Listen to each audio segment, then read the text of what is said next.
बिहार के कई इलाकों में बाढ़ से लोग परेशान हैं। इसे देखते हुए जल संसाधन विभाग पूरी तरह से अलर्ट मोड में है और लगातार हालात पर नजर बनाए हुए है। इसी को देखते हुए जल संसाधन विभाग पटना में कंट्रोल रूम बनाकर पल पल की जानकारी लिया जा रहा है और जैसे ही कोई कॉल आता है कंट्रोल रूम में बैठे लोग अलर्ट हो जाते हैं। इस पूरे कवायद को खुद जल संसाधन मंत्री संजय झा देख रहे हैं। बाढ़ के हालात अभी कैसे हैं और कंट्रोल रूम से कैसे नजर रखा जा रहा है, इसका जायजा लिया और मंत्री संजय झा से बातचीत की है न्यूज 18 संवाददाता आनंद अमृतराज ने। बिहार के कई जिलों में बाढ़ की स्थिति गंभीर बनी हुई है और खासकर जो सीमांचल के इलाका है वहाँ पे कई इलाके बाढ़ से बुरी तरीके से प्रभावित हैं। सीतामढ़ी का इलाका भी बाढ़ से प्रभावित है। हमारे साथ इस वक्त जल संसाधन मंत्री संजय झा खुद मौजूद है और मॉनिटरिंग सेल बना हुआ है। जल संसाधन विभाग के कार्यालय में मॉनिटरिंग सेल बना हुआ है। हम आपको उसको तस्वीर दिखा रहे हैं। मॉनिटरिंग में लगातार 24 घंटे लोग यहाँ पे लगे हुए हैं और इसकी मॉनिटरिंग समय समय पर जल संसाधन मंत्री संजय झा खुद भी आकर यहाँ पे कर रहे हैं और पूरी जानकारी ले रहे हैं कि क्या स्थिति है। सर, बाढ़ की स्थिति खासकर सीमांचल इलाकों में काफ़ी गंभीर बनी हुई है, तो उसकी बड़ी वजह क्या आपको लगती है और आने वाले समय में समस्या और बढ़ सकती है जो कि बारिश अभी बाकी ही है? देखिए, पिछले एक वीक से काफ़ी बारिश यहाँ भी हुआ है और ख़ास करके नेपाल में काफ़ी बारिश हुआ है और आज भी अलर्ट है। जो सीतामढ़ी की बात कर रहे थे, बागमती में आज भी अलर्ट है, नेपाल साइड में भी अलर्ट है। 2,67,000 क्यूसेक 29 जून को गंडक में आया है, 2,38,000 कोसी में आया है, तो काफ़ी पानी नेपाल साइड में हुआ है।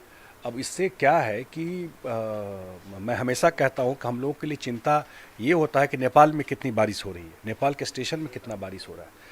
और सीमांचल का जहाँ तक बात है, काफ़ी पानी हुआ है, लेकिन सीमांचल में हमारा कोई बांध नहीं है, तो इसलिए वहाँ ज़्यादा स्पिल करता है, पानी ज़्यादा फैलता है।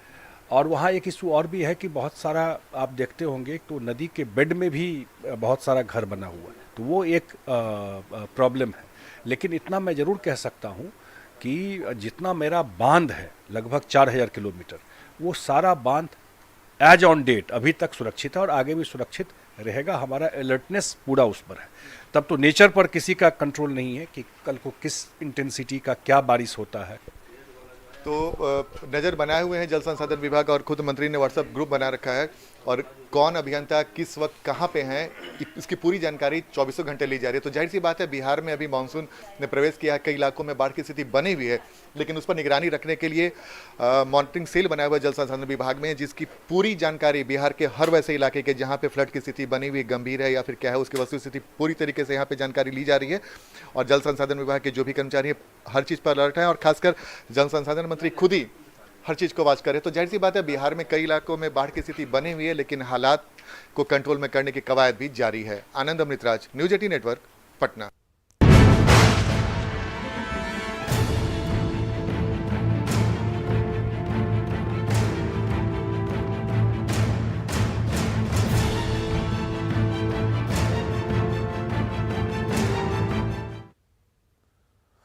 और उधर भारी बारिश के कारण कैमूर का मोहनिया अनुमंडलीय अस्पताल में स्विमिंग पूल जैसा नजारा देखने को मिला। अस्पताल के इमरजेंसी वार्ड में पानी घुस गया है, लिहाजा इमरजेंसी वार्ड के मरीजों को ऊपरी तले पर शिफ्ट किया गया है।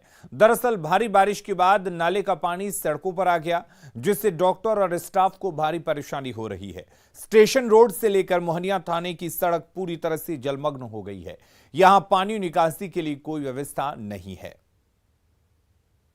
रात में बारिश हुआ और बारिश होने के चलते नाला का पानी इसमें पूरा आकर भर गया। जितने भी मरीज आए उनको बहुत ही दिक्कत हुआ, फिर भी उनको ऊपर के रूम में लेबर रूम की तरफ शिफ्ट किया गया है और इसमें पानी में काम करने में बहुत ही दिक्कत आ रही है। सफाई करतनी हॉस्पिटल सरकारी ने बा देखते बानी, रोज रोज पानी का छत बानी, रोज रोज हॉस्पिटल में पानी भरता। बारिश वाला पानी भर जाला हमेशा। हां, बारिश का पानी नल्ला का पानी आवत बा, तो अकेले कैसे पूरा हॉस्पिटल साफ अकेले करवाते? देखते बानी, अकेले हर लगावल बा।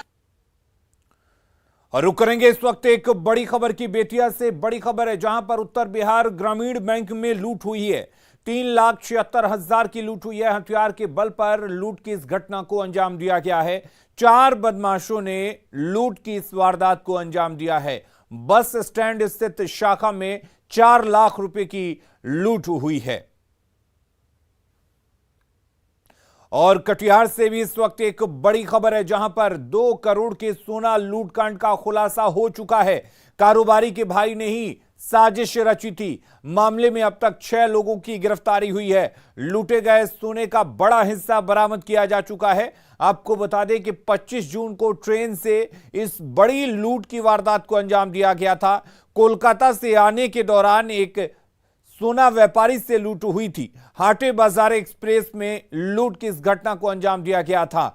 कटिहार में हाटे बाजार एक्सप्रेस से करीब 2 करोड़ के सोने की लूटकांड का खुलासा पुलिस ने कर लिया है। सराफा व्यवसायी पारस सोनी के भाई संतोष सोनी ने ही पूरी लूटकांड की साजिश रची थी और कुर्सेला के जिला पार्षद के गुर्गों के सहारे इस लूट की घटना को अंजाम दिया। इस मामले में पुलिस ने अब तक 6 आरोपियों को गिरफ्तार किया है। साथ ही लूटे गए सोने का बड़ा हिस्सा भी बरामद कर लिया गया है। साथ ही नकद की भी बरामदगी हुई है। स्टेशन पे आया तो उन लोग को बताया गया मनोज सोनी की फलना बोगी में बैठा हुआ है, फलना बर्थ है, 25 नंबर बर्थ है A1 में। वो अपना चेक करके दिखा दिया, उसको लोकेशन भी दिखा दिया और उसके बाद वो लोग आगे के लिए चल दिया। जिधर गया वो वहाँ पे घटना हुआ उस जगह भेगम करके वो लोग मिर्चाई मार के बताया कि सर पे रखा हुआ है माल, नीचे सो के वो खींच लेना है और चल देना है। देखिए, कांड में शामिल तो अभी तो 6 लोग को भेजे हैं, इसमें 8 और चिन्हित हो चुके हैं, लगभग 4-5 और अननोन हो सकते हैं। इसमें तो हमको लगता है 15 लोग से अधिक लोग शामिल हैं। और अब बात उन किसानों की जो हर साल बाढ़ की विभीषिका झेलने को विवश थे। सरकारी आस में टकटकी लगाए बैठे थे, लेकिन जब तटबंध बनाने को लेकर कोई पहल शुरू नहीं की गई तो किसानों ने खुद ही एक नजीर पेश कर दी। आखिर कैसे, देखिए पटना के फतुहा से हमारे ये ग्राउंड रिपोर्ट।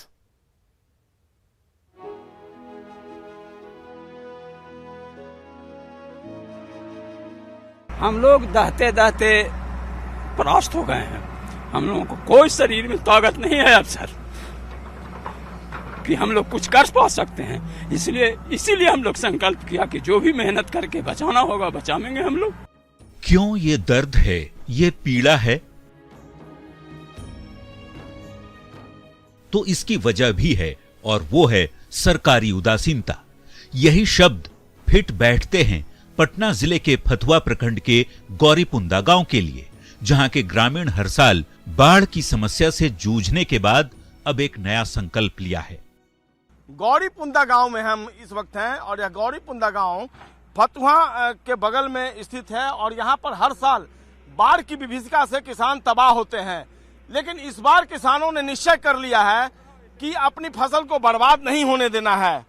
लिहाजा जो ये आप सामने सैकड़ों हेक्टेयर जमीन देख रहे हैं, इसको बचाने की ठानी है किसानों ने और अपने मेहनत पर, अपने चंदे पर, बगैर किसी सरकारी सहायता के इन किसानों ने तटबंध बनाने का फैसला किया है और तकरीबन 4 किलोमीटर लंबा तटबंध किसान अपनी मेहनत, अपने पैसे से बनाने में लगे हुए हैं। नदियों के उफान और बाढ़ की विनाश लीला झेलने वाले गांव के लोगों ने अब खुद ही अपनी तकदीर लिखने का फैसला कर लिया है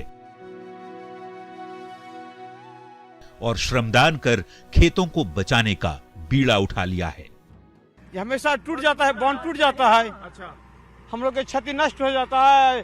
तब साल 2019-21 में फसल क्षति भी हुआ तो उसका क्षतिपूर्ति हम लोग के नहीं मिला।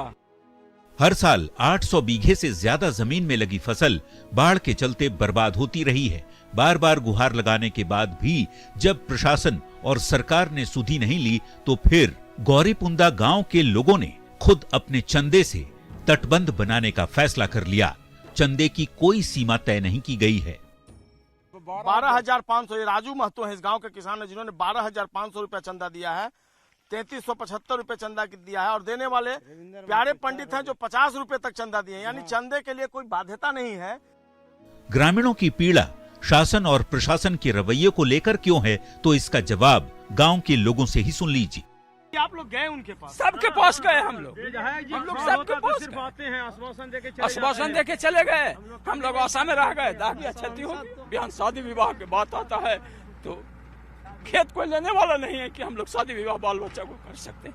सभी कम से कम 1500-1600 किसान लोगों ने सहयोग किए हैं।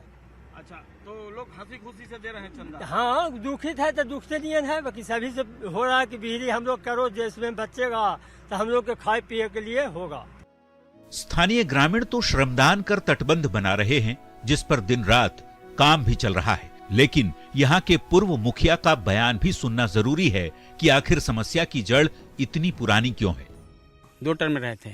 2 टर्म रहे, हाँ। फिर भी तटबंध नहीं बन पाया। नहीं बन पाया, हम बहुत प्रयास किया। वह महत्मा नदी का है, यहाँ से लेकर के शिव चक्र बनवा लिए हैं। अभी ये जो ये वाला क्यों नहीं बन पाया? ये वाला कई एक बार दिए हैं, नदी खुदाई हुआ, ये भी कई एक बार दिए हैं लेकिन नहीं हुआ। किसकी गलती है? गलती विभाग का है। किसानों को उम्मीद है लगभग 4 किलोमीटर तक तटबंध का निर्माण जल्द पूरा होगा और खेतों में लगने वाली फसल फिर से मुनाफा देगी, जिससे इनकी माली हालत में सुधार भी होगा। लेकिन प्रशासन की उदासीनता के आगे जिस तरह किसानों की मेहनत ने आईना दिखाने की कोशिश की है, वो सरकार के दावों को मुंह जरूर चिढ़ा रही है। पटना के फतुआ के गौरीपुंदा गांव से न्यूज़ 18 के लिए संजय कुमार की रिपोर्ट। अगली खबर का रुख करते हैं। सहरसा में पुलिस पर कुर्की जब्ती के दौरान चोरी करने का आरोप लगा है। पंचायत चुनाव के दौरान बूथ पर फायरिंग के मामले में रौता केम पंचायत की मुखिया गुड्डी देवी के पति देवानंद यादव पर फायरिंग का आरोप लगा था। इस मामले में फरार देवानंद यादव के यहां पुलिस ने कुर्की की। बाद में देवानंद यादव ने कोर्ट में सरेंडर कर दिया और कोर्ट के आदेश पर जब्ती किए गए सामान को पुलिस ने रिलीज किया। सामान रिलीज होने के बाद वर्तमान मुखिया गुड्डी देवी ने पुलिस प्रशासन पर गंभीर आरोप लगाए। मुखिया गुड्डी देवी का कहना है कि उनके घर से जो सामान कुर्क किए गए थे, उनमें से जेवर समेत ज्यादातर सामान गायब हैं। हालांकि सदर एसडीपीओ संतोष कुमार ने मुखिया के आरोपों को खारिज कर दिया।